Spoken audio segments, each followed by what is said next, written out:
नाही, पॅरेखान भाजपची भाषा बोलतो आहे, त्याला समाजाशी काही देणं घेणं नाही. जर असं असतं तर थोडी तो अल्पसंख्याक आयोगाचं म्हणजे नेमलेला अध्यक्ष आहे भाजपनी, त्यामुळे आम्ही फार काही त्याला महत्त्व देण्याची गरज वाटत नाही. आणि सद्भावना रॅली ही कोणत्या धर्माच्या विरुद्ध जातीच्या विरुद्ध थोडी आहे. सर्व समाजांना एकोप्यानं सगळा समाज एकत्र यावा, एकोप्यानं नांदावा, सगळ्या समाजाला आपसातील काही मतभेद असतील ते दूर व्हावेत आणि सर्व समाजामध्ये एक संदेश जावा की आपण भारताचे नागरिक आहोत, आपल्याला समान अधिकार आहे आणि संविधानाने आम्हाला सगळ्यांना एका माळेमध्ये गुंफलेलं आहे. त्यामुळे जे काही झालं असेल ते विसरून, जे काही कटुता निर्माण झाली असेल ते विसरून आपण पुनश्च एकत्र येऊन पुढे जावं ही भूमिका ठेवून काँग्रेस ही सद्भावना रॅली केली आहे. पॅरेखानला याच्यात काय दिसतंय मला काही कळत नाही. त्याचे डोळे आंधळे झाले असावेत अशा प्रकारचा विरोध करणं म्हणजे. प्रदेशाध्यक्ष हर्षवर्धन सपकाळ आणि वडेट्टीवार यांच्या नेतृत्वात ही रॅली होत आहे. कोण या रॅलीमध्ये सहभागी होणार आहे?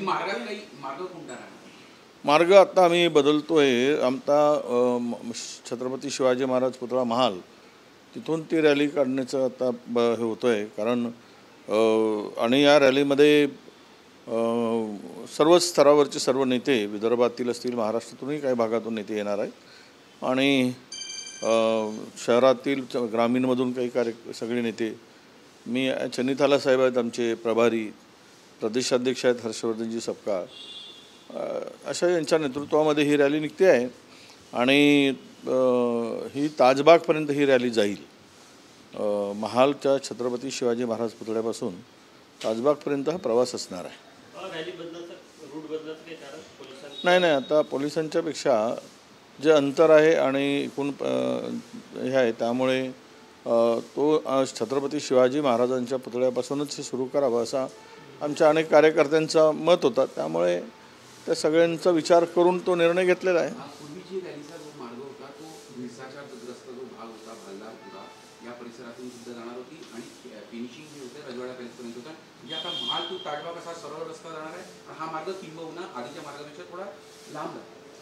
असं आहे की कुठलाही मी सांगितलं की ही सद्भावना रॅली आहे.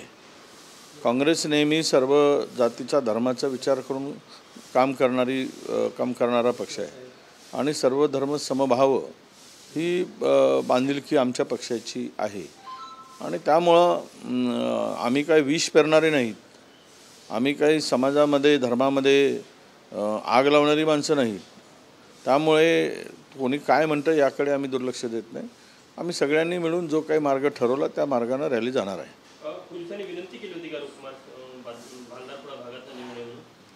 नाही, पोलिसांच्या विनंती, पोलिसांची म्हणण्यापेक्षा पोलिसांचा रूट जो होता तो पोलीस सतर्क आहेत सध्या, कुठलेही काही होऊ नये. पण पोलिसांनी भाजपपासून सतर्क राहावं, आमच्यापासून सतर्क राहण्याची गरज नाही. पोलिसांच्या सूचनेनुसार रूट बदल असं म्हणायचं? नाही, पोलिसांचा होताच आग्रह. आम्ही पण सगळे सहकार्य करतो. पोलीस प्रशासनालाही आमचं उत्तम सहकार्य आहे. आम्ही काही आगीमध्ये तेल ओतणारी माणसं नाही आणि आगही लावणारी माणसं नाही.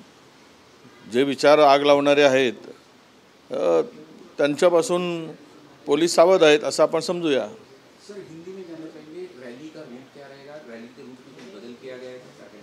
नहीं, रैली का रूट थोड़ा हमने छत्रपति शिवाजी महाराज पुतला महल जो है वहाँ से शुरू करके ये ताजबाग तक जाने का हमने तय किया है. ये सद्भावना रैली है. इस रैली का उद्देश्य यही है कि इंसान को इंसान से जोड़ो, मानसाला मानसाशी जोड़ो, मानसाला जोड़ना, यही इस रैली का उद्देश्य है. और शहर में शांति बनी रहे, अमन बना रहे और सब समाज के लोग, धर्म के लोग आपस में हाथ मिलाकर फिर से इस शहर को जो एक दरिया निर्माण हुई थी उसको मिटाकर आगे बढ़े, यही इसका उद्देश्य है. नॅशनल हेराल्ड प्रकरणात गांधी परिवारावर चार्जशीटमध्ये नाव आहे राहुल गांधी आणि सोनिया गांधी यांचं. रॉबर्ट वाड्रावर वेगळ्या प्रकरणात ईडीच्या कारवाईची शक्यता होती. नाही, हे घाबरलेले आहेत.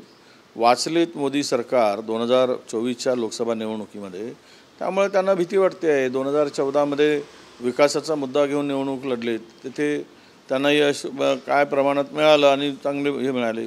त्यानंतर त्यांनी विषय बदलला, विकास सोडून मग ते भारत पाकिस्तान मंदिर मस्जिदवर आले. आता हिंदुत्वावर लढत आहेत. तर कारण त्यांना 24मध्ये अपयश आल्यातच जमा झाला होता. मेजॉरिटी 240वर ते अडकलेत. त्यांना ती मेजॉरिटीसुद्धा मिळाली नाही, बहुमतसुद्धा मिळाला नाही. दुसऱ्याच्या गुडघ्यावर असलेले सरकार आहे. आता अशा परिस्थितीमध्ये त्यांना राहुल गांधींची फार भीती वाटते आहे. एकटा राहुल गांधींनी या देशामध्ये जे भाजपाच्या नाकी नऊ आणलं, दम आणला, त्यामुळे अशा प्रकरणामध्ये नॅशनल हेराल्ड काही भाजपच्या किंवा सरकारी मालमत्ता नाही आहे.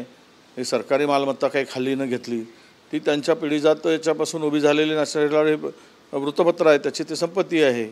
त्यामुळे त्या संपत्तीमध्ये ज्यावेळेस हे जुने ट्रस्टी गेलेत आणि नवी ट्रस्टी त्यामध्ये आणण्याचं काम झालं, यामध्ये गैरप्रकार झाला, भ्रष्टाचार झाला वगैरे, बोंबाबोंब मारणं आणि एखाद्या वृत्तपत्राच्या माध्यमातून पक्षाच्या प्रमुखांना अडकवणं हे अत्यंत गैर आहे.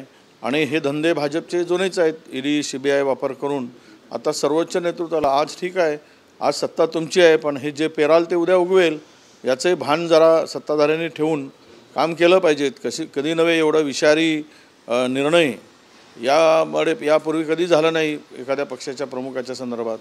त्यावेळेस काँग्रेस संयमाने सगळ्यांशी आणि कुठल्याही प्रकरणामध्ये असं रिव्हेंज ठेवून, बदल्याची भावना ठेवून काही काम करत नव्हती.